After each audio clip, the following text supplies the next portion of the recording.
Au Super Bowl 2026, le grand rendez-vous annuel du sport-spectacle aux États-Unis, les Seattle Seahawks ont étouffé les New England Patriots selon la presse américaine, 29-13.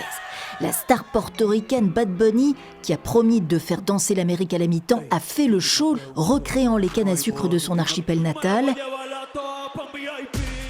et célébrant la santé de ses voisins aux côtés de Lady Gaga. 13 minutes d'un spectacle enlevé, quasi tout en espagnol.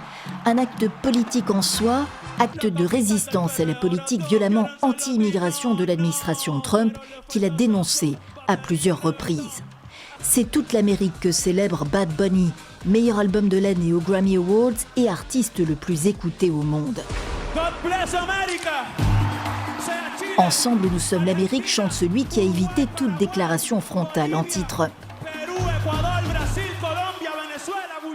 Pour moi, avec ce que nous vivons aujourd'hui dans notre pays, j'ai trouvé que c'était vraiment important pour les électeurs latinos et pour ceux qui sont dans une situation difficile.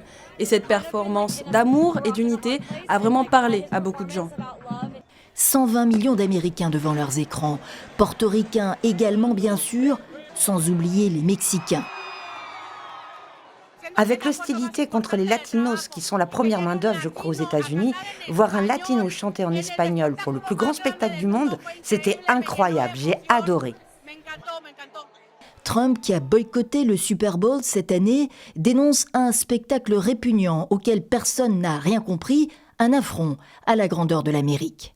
En protestation au choix de la NFL, la Ligue nationale de football qui ciblait le marché des Américains d'origine latino-américaine, 41 millions de locuteurs aux États-Unis, le camp MAGA a organisé son propre contre-show à la mi-temps de ce Super Bowl pour offrir, selon ses mots, un spectacle sans autre agenda politique que la foi, la famille et la liberté. Pas moins que le programme politique de Turning Point USA, l'organisation de l'influenceur nationaliste chrétien Charlie Kirk, assassiné en septembre.